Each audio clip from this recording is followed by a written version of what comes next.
When my older daughter was a teenager, she said to me she was scared to come home from the tube station and told me horror stories about attacks on people she knew. And the scourge of knife crime in the country isn't getting better, it's getting worse. Over the last 5 years, the number of teenagers being treated for knife wounds has risen by 55%. This week, West Midlands Police released a new anti-knife crime campaign featuring a man jailed for life for murder when he was a schoolboy. A video of his story is being shown in schools across Birmingham. But will this really make a difference to kids carrying weapons? While offences have risen, the number of police officers has plummeted to a record low. The number one priority of any government should be the security of its citizens. So Prime Minister Boris Johnson is doing just the right thing in committing to recruiting 20,000 police officers in the next 3 years. Knife crime causes catastrophic damage to families with tragic consequences. We need more police and tougher sentences.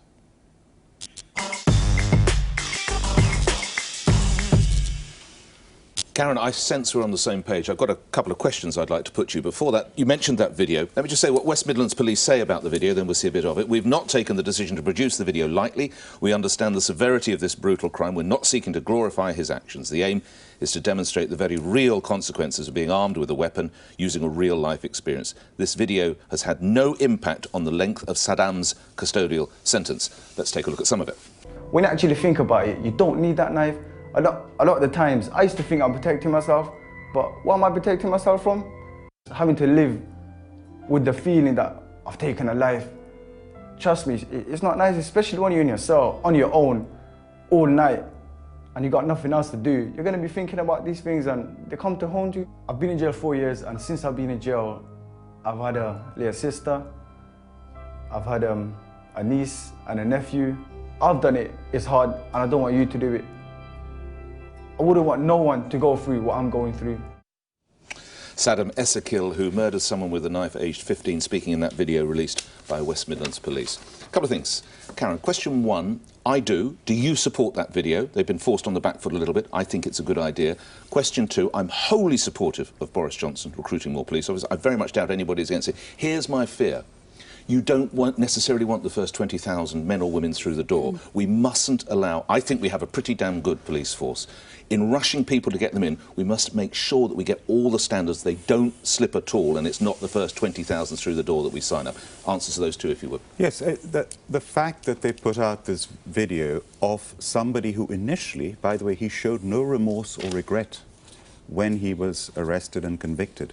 It's now, these years later, that he seems to be contrite. He seems to now have really regretted. But he handed himself in, of course, just to get that fact. And genuinely has shown remorse and is saying, please, to others, don't do this. You don't want to be where I am. And if one life can be saved from this video, it's worth it. And his family, by the way.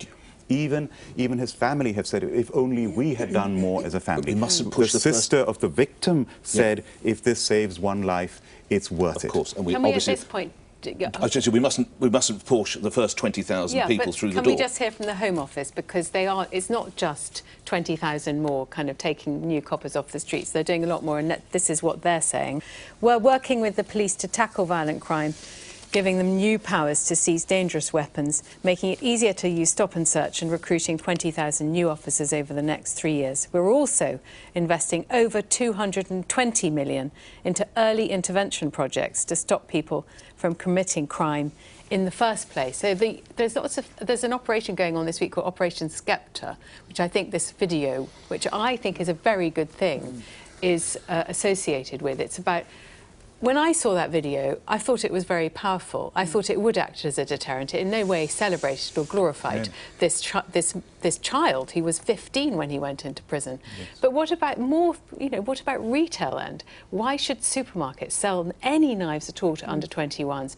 Why can't you security tag knives so anybody has to say why they need it? There's lots more that can be done about the, bins for knives and so on. Making Why Asda and not? Sainsbury's not sell Why knives isn't not? going to stop They the are a crisis. lethal Come on. weapon, Nick. Look at the I know, I statistics. agree, but that's not going to biggest stop. deterrent, the biggest deterrent would be a longer sentence. You know, the average custodial sentence for a knife or an offensive weapon is 8 months. It's pitiful, it's stupid.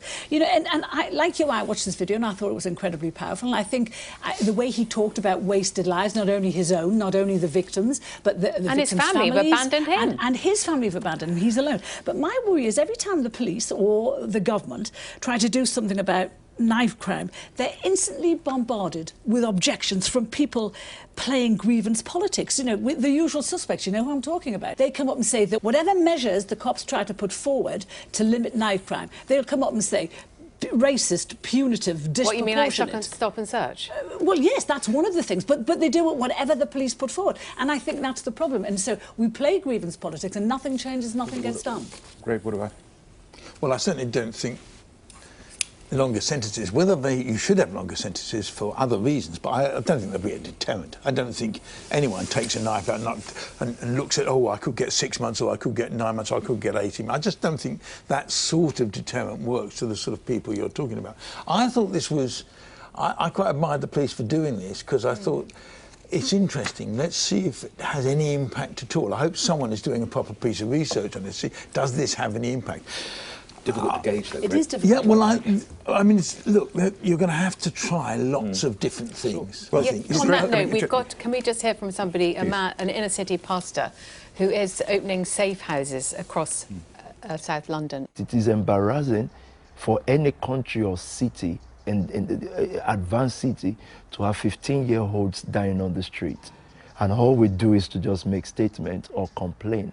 And so the safe houses, they are not just, like I said before, we need more of it. I think we have about 23 self-funded houses all over London right now. I've had to remove people from East London and put them in South overnight, otherwise they will die before the day is over, or they will kill someone.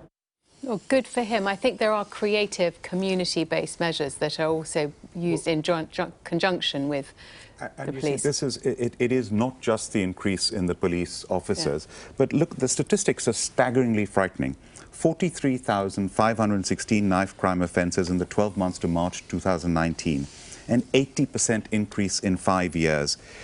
285 killings in 2017-18, the highest since 1946. But the government has lost control of this area, and enough is enough. We've got to come down very hard. The 20,000 need to be recruited, the right officers. Do you say longer? You disagree with Greg then? You think longer sentences? I think that the sentences need to be appropriate for what is a really dangerous, tragic situation, and the government has lost control. Where are the neighbourhood police officers that we used to see? I don't see them around anymore. We need visible policing as well. But they're very different issues. All I'm saying is I do not believe you might want longer sentences because there's a punishment, but I don't believe longer sentences are going to be a deterrent. I don't think it'll make any difference at all. And I do think that, but don't you think that video as well, although I would like to think it would make an impact, I think the bottom line is kids feel invincible, ironically, because they're carrying knives, so they're going to say, he got caught, we won't. It's one of those things, I don't think that, it makes a difference to us, we think it's powerful, but I don't think the kids carrying the knives. We've got to put this into context. He is serving a very long prison sentence for murder. There were 43,000 plus knife crimes. Many of them are let off with a caution. Yeah, or 8 so months. There has to be a deterrent. There has to be a deterrent to stop it. What do you think the impact of neighbourhood policing would be, Karen? Oh, one, the visible deterrent that is roaming around they're that unlikely makes to you actually feel be there when a crime is committed. You know, that's the great problem. They also get to communicate with the community. They get information. They will be able to make use of these safe houses. They will be able to work with the community. And there's no shortcut to doing that. And of course, a lot of this is now happening through social media.